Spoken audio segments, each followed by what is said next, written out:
Is there going to be a verse board put up? You know? Oh, very good.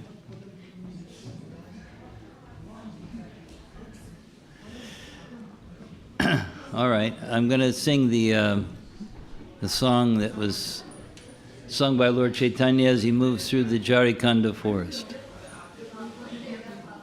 Or try to. Where's the mridanga player? Can you come closer?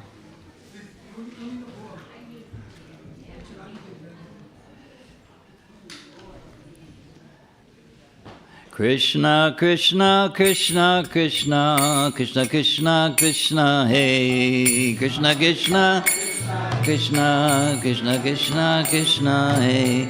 Krishna, Krishna, Krishna, Krishna, Krishna, Krishna, Krishna, hey.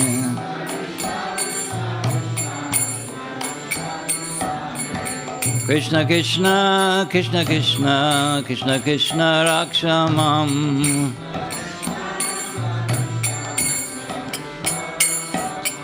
Krishna, Krishna, Krishna, Krishna, Krishna, Krishna, Pahimam.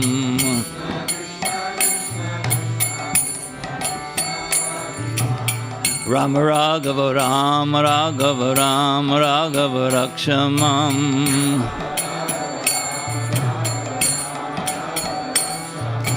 Krishna Keshava, Krishna Keshava, Krishna Keshava, Pahimam.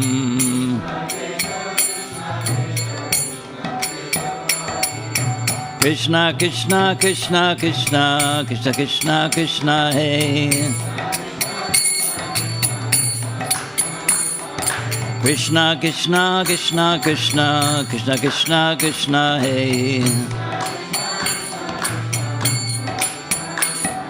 Krishna, Krishna, Krishna, Krishna, Krishna, Krishna, Rakshamam. Krishna, Krishna, Krishna, Krishna, Krishna, Krishna, Pahimam. Rama Raghava, Rama Raghava, Rama Raghava, Rakshamam. Krishna Keshava, Krishna Keshava, Krishna Keshava, Pahimam. Hare Krishna, Krishna Krishna, Krishna, hey. Hare Rama, Rama Rama, Hare Hare. Hare Krishna, Krishna Krishna, Hare Hare. Hare Rama, Rama Rama, Hare Hare. Hare Krishna, Krishna Krishna, Hare Hare. Hare Rama, Rama Rama, Hare Hare. Hare Krishna, Hare Rama, Hare Krishna, Krishna Krishna, Hare Hare. Hare Rama, Rama Rama, Hare Hare.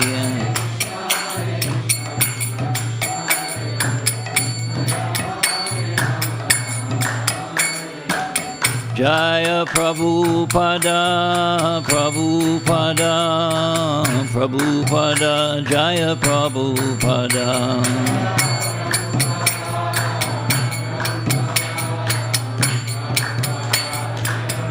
Jai Jai Prabhupada, Prabhupada, Prabhupada, Jai Jai Prabhupada.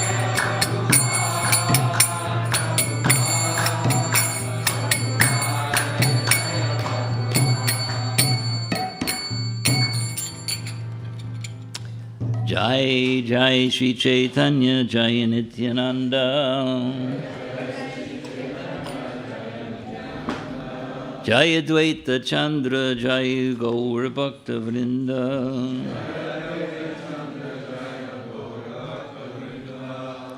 Jai Jai Shri Chaitanya, Jai Nityananda.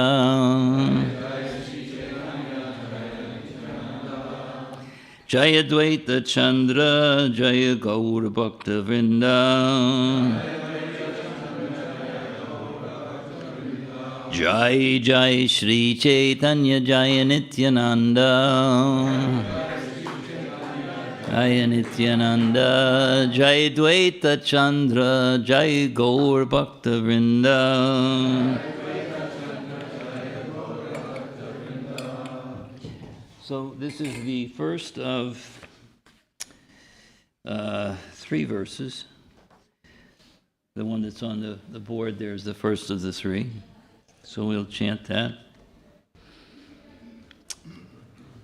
Prabhu kahe tumi sabha parama vidvan. Tumi sabha parama vidvan. Prabhu kahe tumi sabha parama vidvan.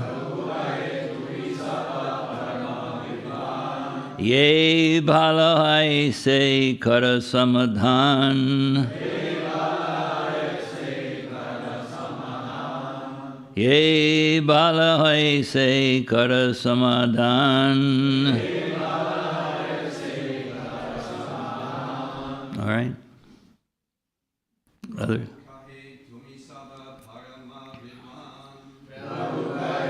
Misaba parama vidvan.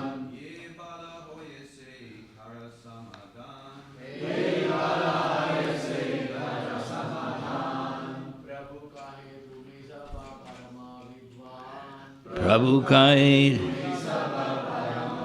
Van Balai Kara Samadhan.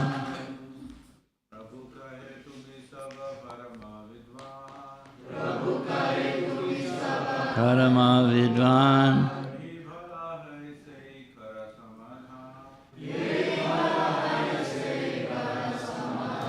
Vaishnavis.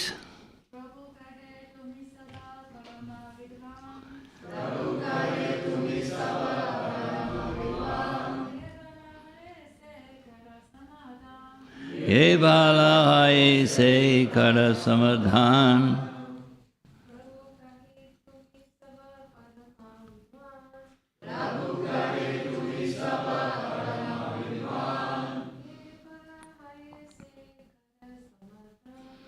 Ye bala hai se kara samadhan.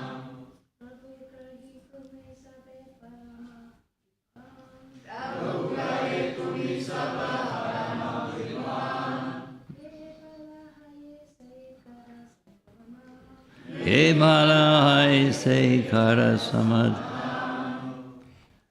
Prabhu kahe.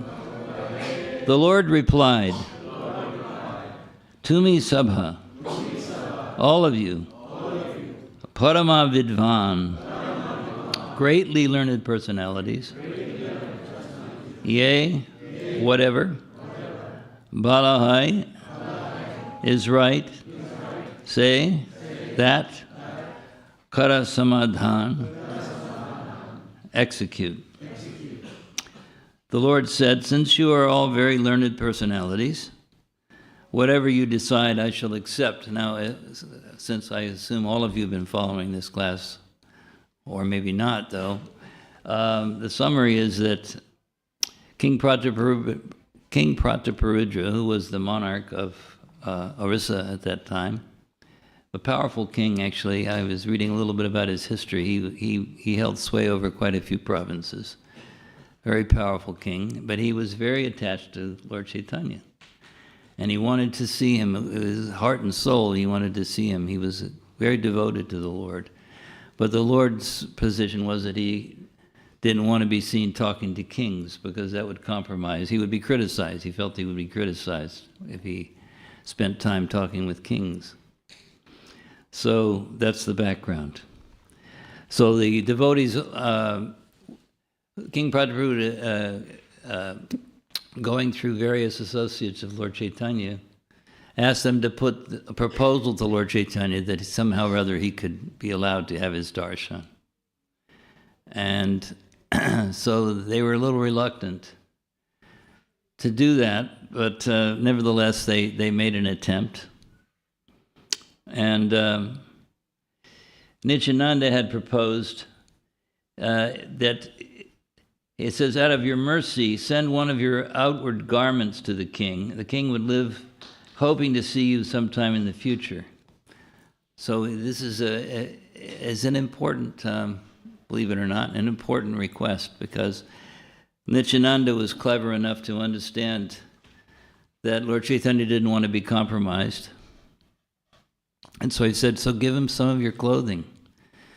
Because there's not just a tradition, but there's scriptural background for the idea that a saintly person's garments, or the spiritual master, or any great sadhu, or any devotee for that matter, as well as Tulsi Devi and quite a long list of those who are considered tadiya. Tadiya, which literally means his, which is his. So the things that Lord Chaitanya that Krishna is attached to or has affection for, those things are worshipable. So they said, so give him this, that was Nityananda Prabhu's suggestion. So in the next verse, he said, Tabi Nityananda Goswami Govindera Pash Magya Laila Prabhura Eka Bahirvas. Lord Nityananda Prabhu then obtained an external garment used by the Lord by requesting it from Govinda, the servant of Lord Chaitanya. Say Bahir. Maybe turn it off. Se Bahirva Sarvabhauma Pashadila Sarvabhauma Se Vastra Rajera Patela. Thus Nityananda Prabhu delivered the old cloth to the care of Sarvabhauma Bhattacharya, and Sarvabhauma Bhattacharya sent it to the king. So then we come to the verse with the purport. Vastrapanya Rajera Haila Ananditaman Prabhu Rupa Kari Kare Vastrera Pujan. When the king received the old cloth, he began to worship it exactly as he would worship the Lord personally. Purport. Or actually, you can repeat this. When the king received the old cloth,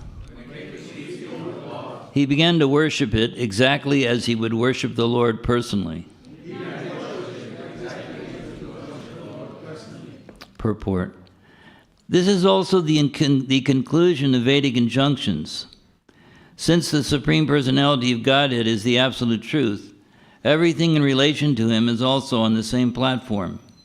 The king had great affection for Sri Chaitanya Mahaprabhu, and although he did not see the Lord, he had nevertheless already attained the conclusion of devotional service. Immediately upon receiving the cloth from Sarvabhauma Bhattacharya, the king began to worship it, accepting it as Sri Chaitanya Mahaprabhu. The Lord's clothing, bedding, slippers, and everything required as an ordinary necessity are all transformations of Shesha, Vishnu, the expansion of Sri Baladev. Thus, the cloth and other paraphernalia of the Supreme Personality of Godhead are but forms of the Supreme Personality of Godhead. Everything connected to the Lord is worshipable. Sri Chaitanya Mahaprabhu instructs us that just as Krishna is worshipable, Krishna's place, Vrindavan, is also worshipable. And as Vrindavan is worshipable, similarly the paraphernalia in Vrindavan, the trees, roads, river, everything is worshipable. A pure devotee thus sings, Jai, Jai, Vrindavan Vasi Yata Jan. All glories to the residents of Vrindavan. If a devotee has a staunch devotional attitude, all these conclusions will be awakened or revealed within his heart, or within the heart. Yasya deve para bhaktir, yata deve tata goro, tasyaite katita yarta, prakashante mahatmana. Only unto those great souls who have implicit faith in both the Lord and the spiritual master are all the imports of Vedic knowledge automatically revealed. Shvetashvatara Upanishad 6:23. Thus, following in the footsteps of Maharaj Prataparudra and other devotees, we should learn to worship everything belonging to the Supreme Personality of Godhead. This is referred to by Lord Shiva as Tadiyanam. In the Padma Purana it is said, Aradhanang sarveshang Vishnur aradhanang param tasmat paratarang devi tadiyanang samarchanam. O Devi, the most exalted system of worship is the worship of Lord Vishnu. Greater than that is the worship of Tadiya, or anything belonging to Vishnu. Sri Vishnu is Sachidananda Vigraha. Similarly, the most confidential servant of Krishna, the spiritual master, and all devotees of Vishnu are Tadiya. The Sachidananda Vigraha, Guru, Vaishnavas, and things used by them must be considered Tadiya, and without a doubt, worshipable by all living beings. So, Namah Vishnu Padaya Krishna Prastaya Bhutale Srimati Bhaktivedanta Swamini Tanamani Namaste Saraswati Devi Gauravani Pracharini Risesha Sunyavadi Pasyachari Shatarni. So I researched this project, I researched this topic at some length just to see what Prabhupada had to say about Tadiya. And not only what Prabhupada had to say, but also some other of our acharyas, Bhaktivedanta Thakur.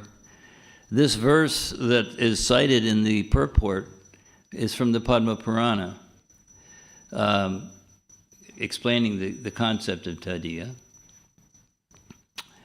And so therefore, what I'm going to do is read some selections and then discuss a little bit and then read the next one. That's the way people that are old and have no memory have to operate. So, this first one comes from the Bhagavatam, 7th canto. Pada Sevanam. According to one's taste and strength, hearing, chanting, and remembrance may be followed by Pada Sevanam. One obtains the perfection of remembering when one constantly thinks of the lotus feet of the Lord. Now, this can be taken symbolically. This is a comment, and this is not part of the purport.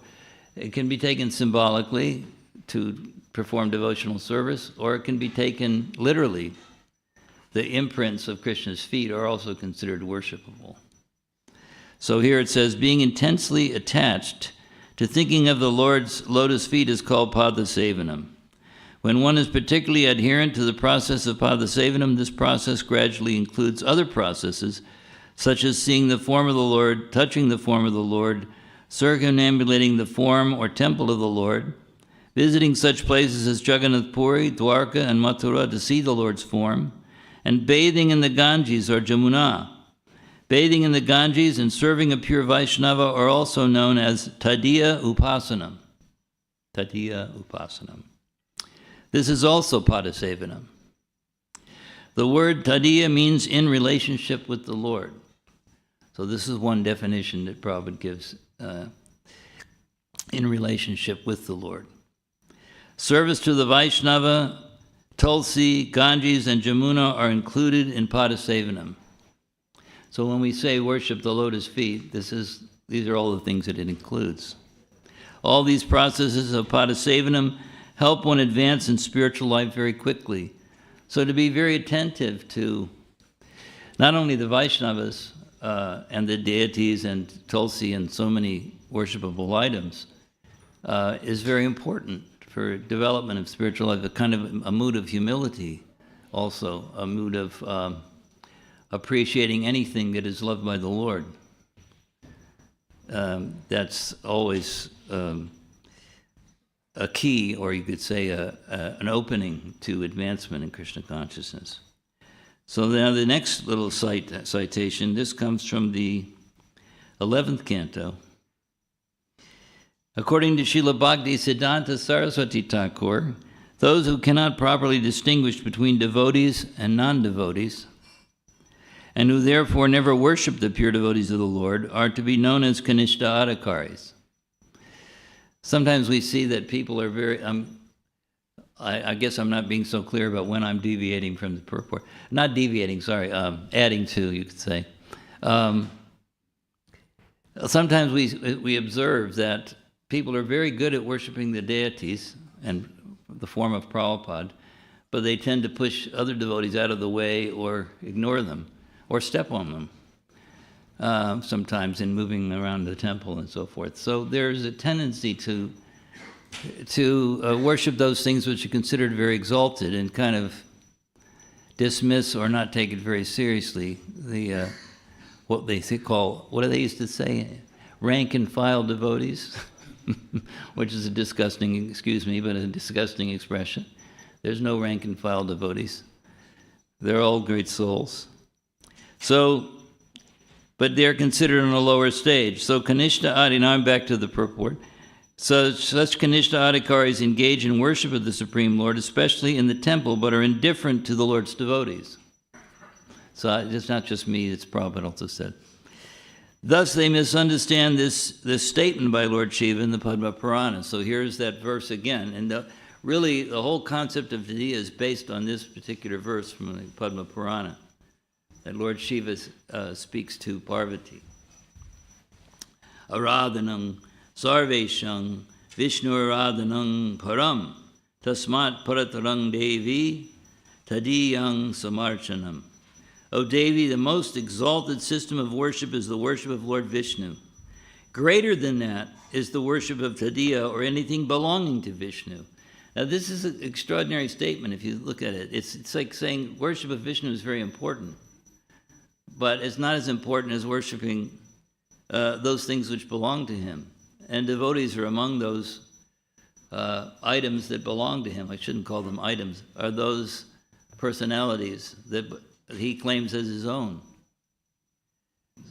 It's kind of what they say about proprietorship turns sand into gold. So he claims the devotees. Krishna claims devotees. They're mine. So to disrespect means to not understand the importance of worshiping and not only worshiping but respecting other devotees. So it says, Srila Prabhupada comments on this verse, Sri Vishnu is Sachidananda Vigraha, Brahma Samhita 5.1. Similarly, the most confidential servant of Krishna, the spiritual master, and all devotees of Vishnu are Tadiya. The Sachidananda Vigraha, Guru, Vaishnavas, and things used by them must be considered Tadiya and without a doubt worshipable by all living beings. This is from the Chaitanya Charitamrita, today's verse, Madhya Lila 12:38, from the purport. So this is another interesting, all the things that are used by them. Now sometimes in the early days of the movement, devotees took this a little bit too literally. Prabhupada used to have sometimes he would cough up some unpleasant things that were stuck in his chest. And some of the devotees were capturing these things and then taking them as though they were Mahaprasadam. Prabhupada was kind of amazed by that. And he thought, what are you doing? But they were very eager in that respect. So, or else sometimes, they would just gather all kinds of strange things, that Prabhupada either touched or used somehow or expelled, and they thought this was a good idea. But Prabhupada kind of admired their spirit, but not necessarily the practice. So this is from the 7th canto, or 11th canto. Now we move on to another verse, if I can, yeah. This is from the, let's see, when I think I've got the, just give me this is from the Madhya Lila, also chapter 22, text 124. They're listing some of the devotional practices that they're recommended for everyone. So this is 23 through 30. And the list was, attend arati in festivals, see the deity, present what is very dear to oneself to the deity. Now, in the old days, the hippies, used to offer their new clothes to the deities in San Francisco. They would bring their latest, bizarre outfits and offer them to the deities, which is a bit strange, but this was common that they did this. Meditate on the deity and serve those related to the Lord. This is the way this particular practice is called, serve those related to the Lord. So how do you become related to the Lord? It's through devotional service, through the practice of devotional service. So you serve those who are performing that practice. Then, another verse, this one is from Madhya Lila, chapter 22 as well. Tadiya Tulasi Vaishnava Mathura Bhagavat E Charira Seva Haya Krishnera Abhimata. Tadiya means the tulsi leaves, the devotees of Krishna, the birthplace of Krishna, Mathura, and the Vedic literature, Srimad Bhagavatam. Krishna is very eager to see the devotee serve Tulsi, Vaishnavas, Mathura, and Bhagavatam. So all these things are worshipable, as I think everybody's well aware. We're told that they're worshipable. Sometimes we have a hard time treating them as such. I remember when I first came to the temple many years ago, and I saw the devotees dancing around a plant, and I thought they'd lost their minds. But, it struck us as really strange at the time, but kind of exciting at the same time. In those days, anything that was bizarre or far out, we thought, that's great. If it's great, if it's far out, if it's strange, it must be good. So it worked. Sometimes people are confused by these things, but here it just mentions that these things are all tadiya. And it says Krishna is very eager to see his devotees serve Tulsi, Vaishnavas, Mathura, and Bhagavatam. Purport. After item 26, meditation, the 27th is to serve Tulsi, the 28th is to serve the Vaishnavas, and the 29th is to live in Mathura, the birthplace of Lord Krishna, and the 30th is to read Srimad Bhagavatam regularly. Now the next little snippet is from the Narada Bhakti Sutra. And this gives the sutra. Now, sutras are generally very short, like, what is it? Atato Brahmagigasa or Ananda Mayobhyasa. Very, very short, just a few words. And here, this is the sutra from the Narada Bhakti Sutra. It says, Yatas Tadiya, which literally means because his. That's the explanation. They're his things. They're his persons. They're his possessions.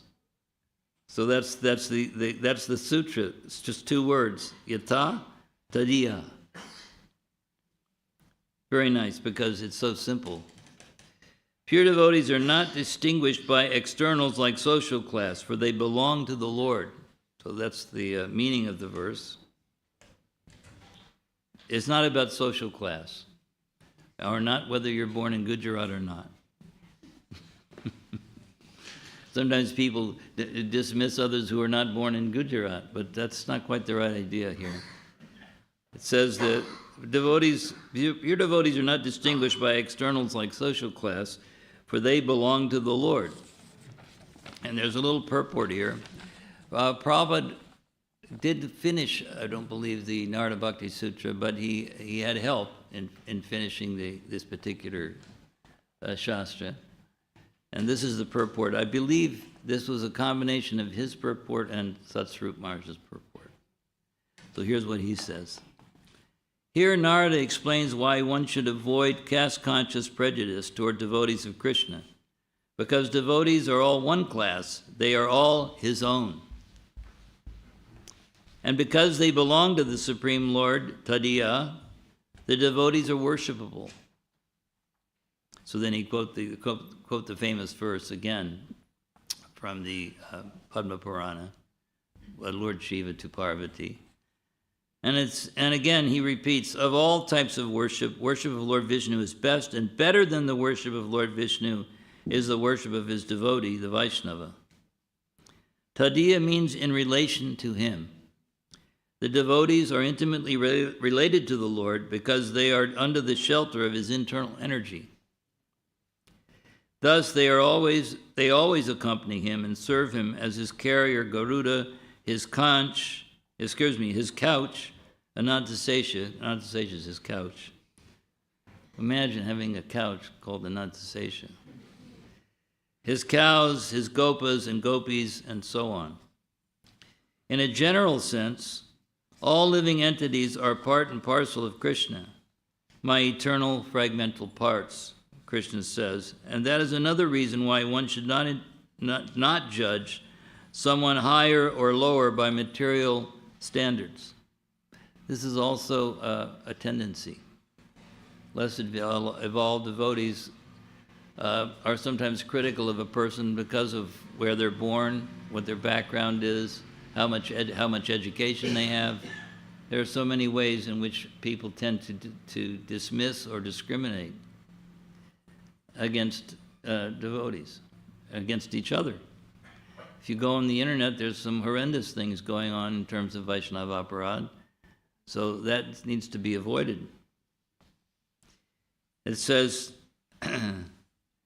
but although all jivas are dear to Lord Krishna, he is dear only to his devotees, and therefore they receive his special attention. As he says in the Bhagavad Gita, Samohang sarvabhuteshu, name dvesho stina priya, ye bhajanti tumang bhaktya mayi te teshu chapyaham. I envy no one, nor am I partial to anyone. I am equal to all, but whoever renders service unto me in devotion is a friend, is in me, and I am also a friend to him. During a conversation with Sanatana Goswami and Haridas Thakur in Jagannath Puri, Lord Chaitanya once elaborately explained the same truth expressed in this sutra. Sanatana had contracted a skin disease that produced oozing sores. Some of you, I think most of you are familiar with this story. So out of humility, he considered his body useless for devotional service, and he decided to commit suicide under the wheel of Jagannath's chariot. But Lord Chaitanya read his mind and forbade him to do so, telling him that he had already surrendered his body to the Lord for service.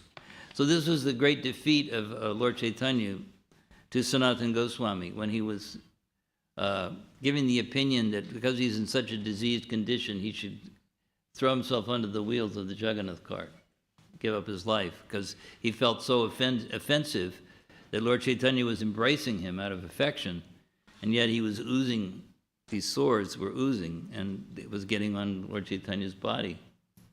So he was very despondent, and he had this idea in his mind, and he had related it to somebody, but Lord Chaitanya found out about it. And so he told him, how can... he turned to Swarup Damodar, if I remember this correctly, and said, What do you think about this person who wants to commit suicide? Although he's offered his body to me, yet he's preparing to commit suicide. He said, well, that means that he's trying to destroy the property of another. In other words, Sanatana was already considered by Lord Chaitanya to be his property, and he had service that he wanted to do. So he said, you can't commit suicide, that's mine, that's my body. I have things to do with that body. And he did have a lot for Sanatana Goswami to do. So this was the beauty of, and he was defeated, so he had to accept it. And then Lord Chaitanya finally at one point embraced him, and all of his sores were vanquished. So it says Lord Chaitanya used to embrace Sanatana, and this made Sanatana feel mortified because his oozing sores touched the Lord's body, and so Sanatana decided to leave Jagannath Puri, but Lord Chaitanya explained that he was not offended by Sanatana's body. Rather, he felt great bliss while embracing Sanatana because he saw his body as transcendental. So this is a tall order to see these bodies, because they're used in service, just like we used to give the example all the time in the old days about if you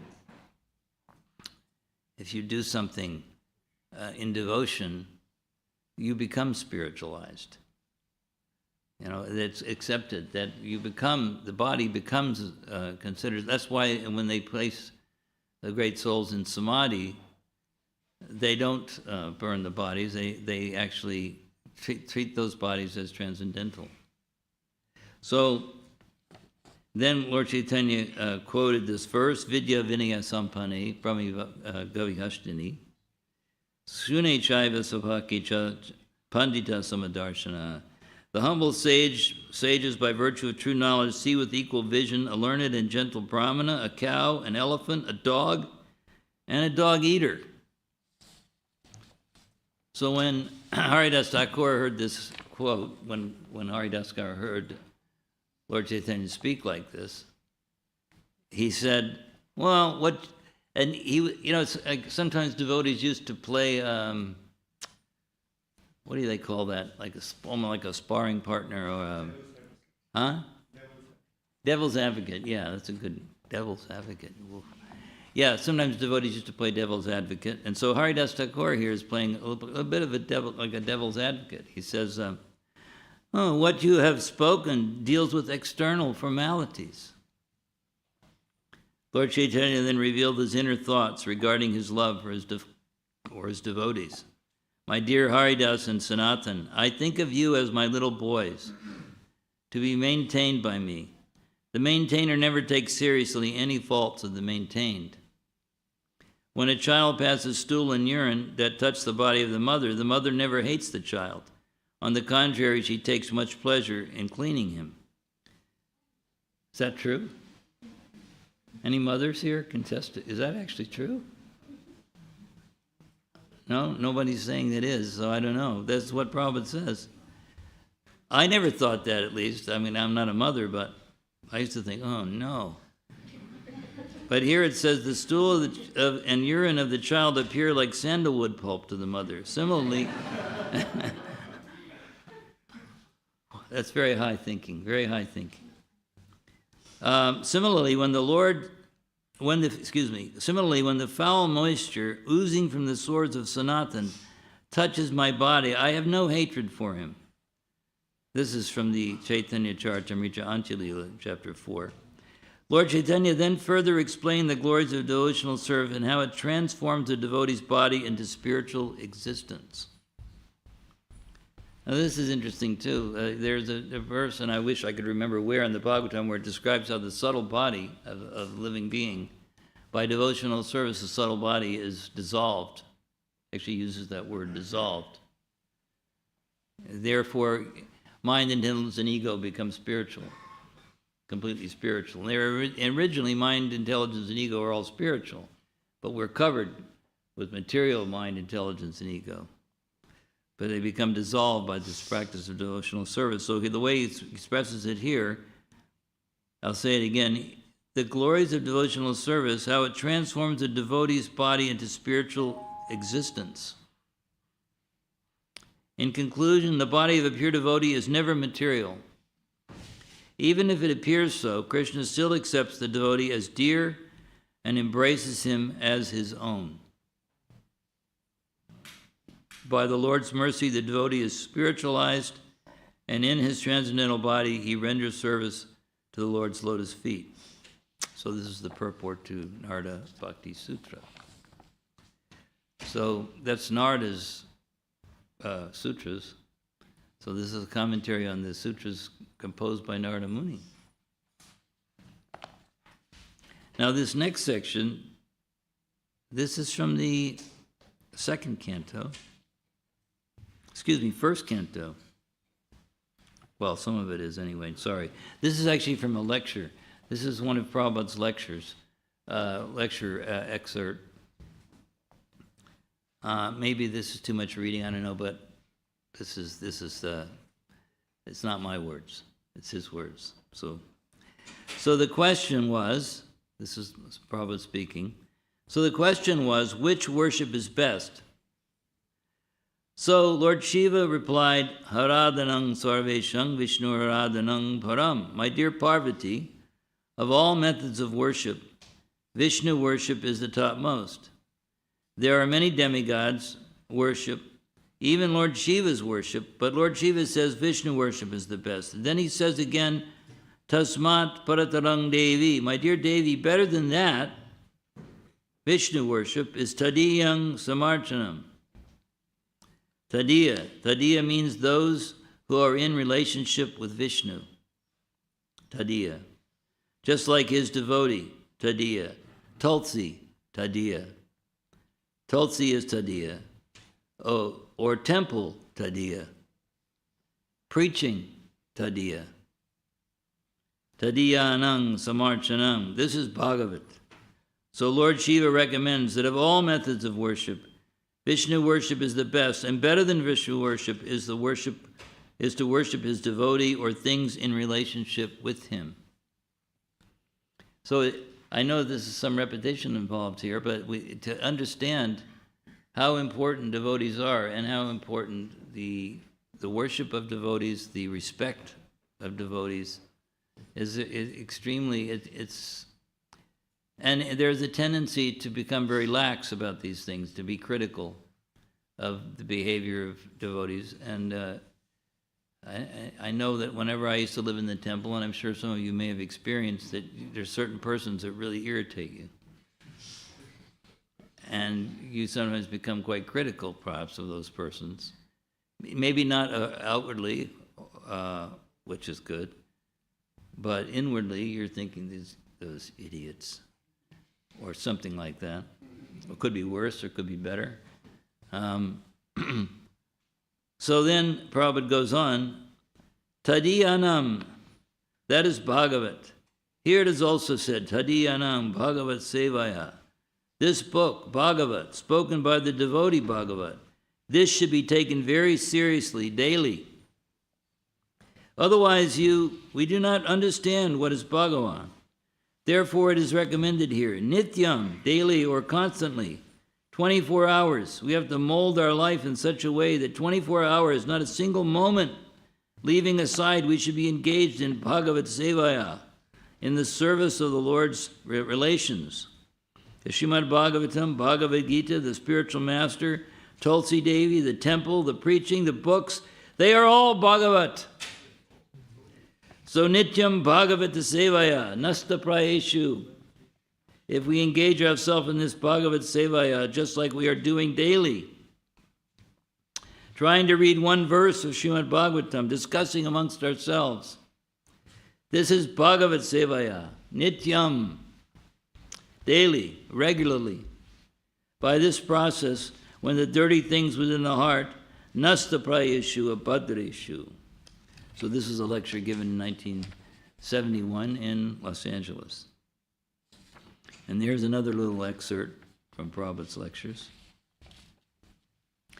Unless there's a question about this particular, well, I think we'll wait till the end. Lord Shiva's this is again Prabhupada speaking in New York in 1972. Lord Shiva's instruction should be taken. He says the best worship is to worship Vishnu, Vishnu Aradhanam Param. When Shiva was asked by Parvati what method of worship is first class, then he said the first class worship is worshiping Lord Vishnu. So he said that Vishnu, the Vishnu worship is the best. There are many demigods, but he recommended Vishnu worship is the best. And the better than Vishnu worship is to worship Vaishnava. Tadiya means his servant, or one who is or is in relationship with him. Just like we are worshiping this plant, Tulsi. We are not worshiping all plants. It's kind of funny. Because I think at the time, a lot of devotees, even after they'd been in the movement for a while, they still thought Tulsi worship as being something a bit strange. I mean, I know in India you grow up with it, but those of you who are from India. But in the West, dancing around a plant, worshiping a plant seems a bit odd. So here he says, the way he says it is kind of nice. He says, we are not worshiping all plants, but because this Tulsi has very intimate connection with Krishna and Vishnu. So that's the real essence of Tadiya, that those things that Krishna has affection for, that he has love for, either persons, plants, or even paraphernalia, if they're dear to Krishna, then they become worshipable. So he says, therefore we are worshipping, because we have the intimate connection with Krishna and Vishnu. Therefore we are worshipping. Tadiyanam aradhanam. Similarly, anything that is intimately related with Krishna, worship of that thing is better than worship of Vishnu or Krishna. Now, are everybody holding up all right? What time do I have to stop? Is it 9 o'clock? Okay, I still have a few more minutes. You have to just be patient and tolerant. Being tolerant is very important, by the way. Even tolerant of old people who come to give class and have to read from a script. But this is from the Jaiva Dharma by Bhaktivedanta Thakur. There's an exchange between the two characters. One's called Vijaya, and another one's called Goswami. So Vijaya says, what is Tadiya Vishesha? And Goswami says, Tadiya Vishesha indicates the intimate items of Krishna. Now, this is a nice statement. The intimate items of Krishna that act as catalysts to deepen love for him. So in other words, those things which are connected to Krishna, that he has affection for, that he likes. It says that these items, they act as catalysts. Everybody knows what a catalyst is, I think. So it's a catalyst that deepens love for Krishna. So, for example, Padanka, the site of the impression of Krishna's lotus feet within Sri Vrindavan Dham. Goshta, that Krishna roams and pastures the cows only within the limits of Sri Vrindavan Dham, and his Tadiya Priyajana, beloved persons, referred to those who permanently exchange deep loving emotions with Krishna. So those great personalities, Vrajvasis, but even the cows and the trees and the plants, and they are all beloved by Krishna. So they are worshipable. Now this last one, I just have one more, so you can be relieved. Then we'll have some questions. And apparently the microphone to be passed around is out of, what is it they call it? Out of something. But I was joking with somebody beforehand when he informed me confidentially that microphone doesn't work. But it's funny in a way because quite a few people are listening from home, so they can't hear the questions. So either I'll have to repeat them or I'll take this one, and pass it around. You might have to come up front to ask a question. Anyway, this next section, though, that I want to read is from a book by Mahanidhi Swami, who lives in Radhakund, I believe. I don't know if he still does, but I think he does. And he wrote something about Tadiya, which I found this section quite interesting. He says, there's something called a Smriti Samadhi, a memory samadhi. Although not specifically mentioned in the Shastras, it become a tradition.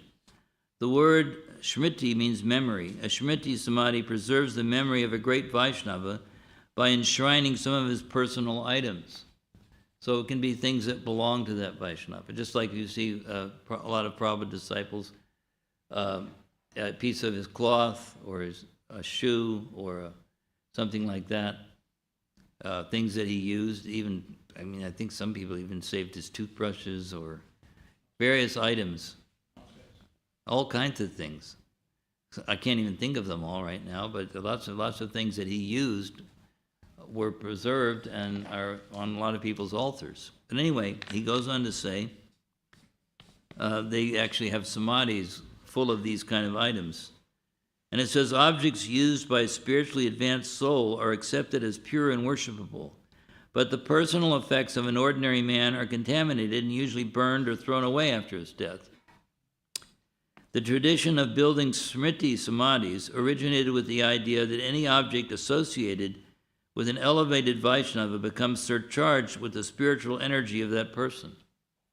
So that's the the way that people view it, that whatever they use, it has some of that potency of that person, some of the spiritual potency. Although it is generally thought that Shmiti Samadhis sprang from tradition and not scripture, research proves otherwise. Then he again cites this verse from Padma Purana. In the Padma Purana, Lord Shiva tells Parvati, as you know, I won't repeat it again, but that these things are worshipable. This is a statement by Lord Shiva. So the category of Tadiya mentioned above includes deity forms of Lord Vishnu, the spiritual master, the Vaishnavas, and all things used by them, such as their asanas, japa beads, shastras, clothes, shoes, walking sticks, and so on. According to Padma Purana, these articles are worshipable by all living beings. Similarly, in Chaitanya Charitamrita, Krishnadas Kaviraj says that upon receiving a bahirvas, outer garment worn by Lord Chaitanya, King Prataparudra began worshiping exactly as he would worship the Lord. So we're back to King Prataparudra now. And this is the Bhaktivedanta Thakur also, when he took Babaji initiation, or what it was considered sannyas in those days. But when he took initiation, he wanted to take initiation. He wanted to take initiation from Jagannath Das Babaji for the renounced order. But Jagannath Das Babaji had already left this world. So he asked Gorkashore, who was supposed to be his disciple, but as a Shiksha disciple. So, but he asked Gorkashore, please, you give me. So they got the garments, the old garments of Jagannath Das Babaji, and he wore those. He was granted those garments, which he considered worshipable and holy when he took sannyas.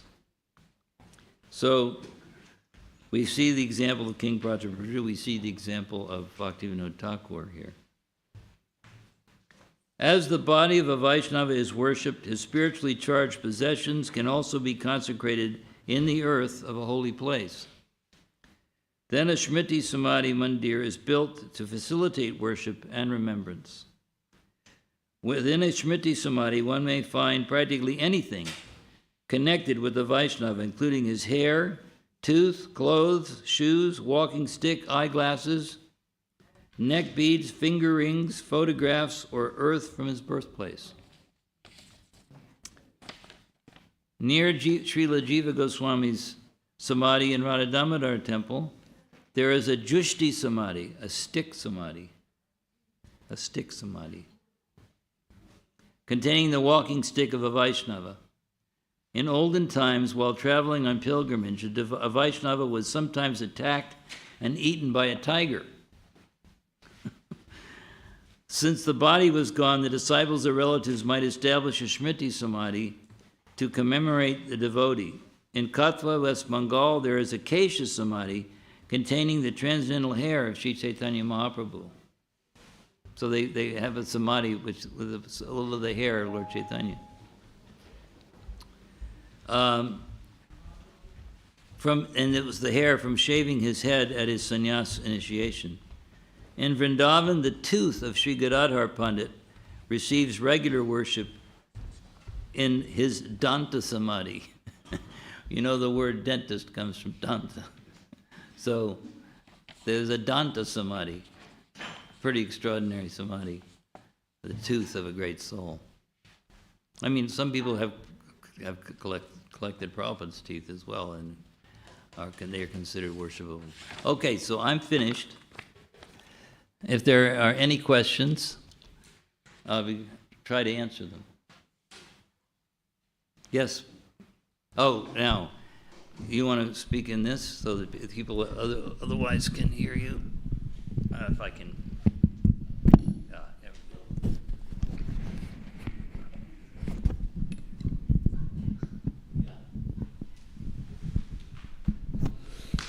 Hare Krishna. Thank you, Prabhuji. Thank you very much for your extensive research on this topic. It's very enlightening. Just a corollary to this, I want to clarify one point. You've quoted so many places that Mahaprabhu says that you're my body to the devotees. In relation to practicing devotee like myself, If I consider that, okay, I'm also a devotee, then I should be looking after my body as a... So the whole principle here is of stewardship, taking care, rather than proprietor or enjoyer, because we're using the body itself in the service of the Lord. So if this applies to us as well, then we should be looking into our bodies, which are meant to be used for Krishna's service, as some kind of something which belongs to the Lord. So we should be looking after it, rather than getting a cliched verse that I'm not the body, and misidentifying with it, really. So I just want to clarify on that. Yeah, are you going to be my mic man then? Okay. I think that, this is an important point. Well, first of all, if we actually, sometimes out of humility, a devotee may think that his body is not worth anything in terms of the actual service of Krishna or Lord Chaitanya. Generally, we think of ourselves as servants of our spiritual master. That's a little more within reach because we can actually speak to them and be instructed by them. So in that sense, if we actually develop that mentality of seeing the body as an instrument that another can use to accomplish his service to his spiritual master and to his service to Krishna or Lord Chaitanya, yeah, that's the right attitude. But of course, we know that most of the time we're thinking my body, and we're not thinking of this instrument that's used for Krishna's service. We tend not to think that. That's just our conditioning. But you're right, that's the right attitude, definitely, to think of it as an instrument for... So anybody else? All the way in the back? Yeah? Okay. Will it go that far?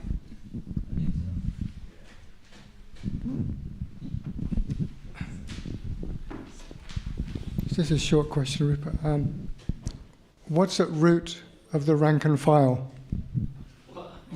What's at root that's going on there, that we have all these behaviors? Just you mean that expression? What's the root of that expression? No, to elaborate the anatta, the issues. Oh, okay.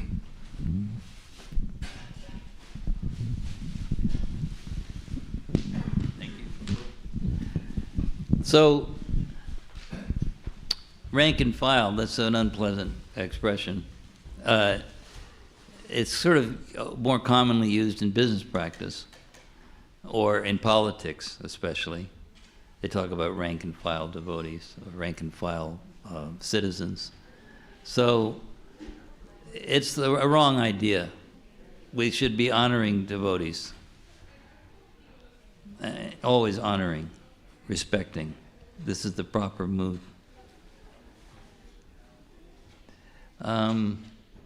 That's really all I have to say about it. Okay, we have one other question in the back. Ladies, anything? No?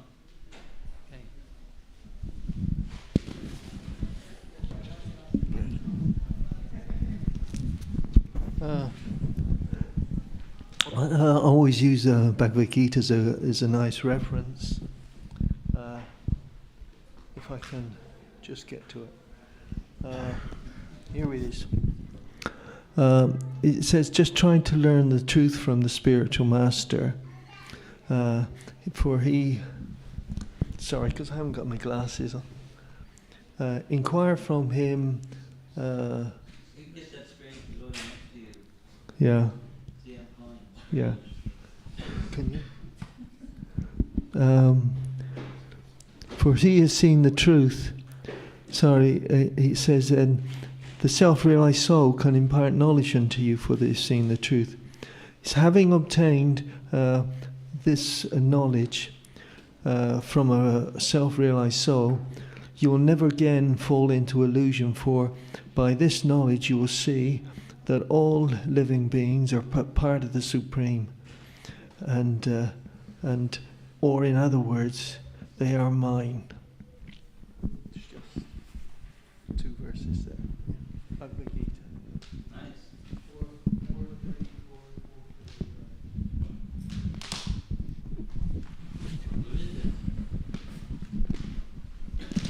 Thank you for your interesting class.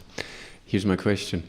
You've given quotes that there are many meanings to Tadiya, but it's interesting that this Padma Purana verse, Prabhupada really always quotes Tadiya. He gives one particular meaning, the devotees. And I'm wondering if there's any sort of significance to this. Does Prabhupada consider, of all the Tadiya, the devotees as the most important? Or because I don't know why he's always translating it in that way.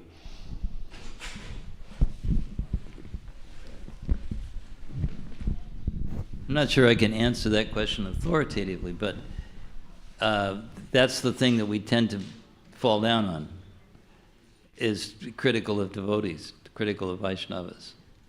So I think that he mentions them, but in the things that I read, he also mentioned Tulsi, he mentioned the items used by a Vaishnava, so many things were mentioned as Tadiya.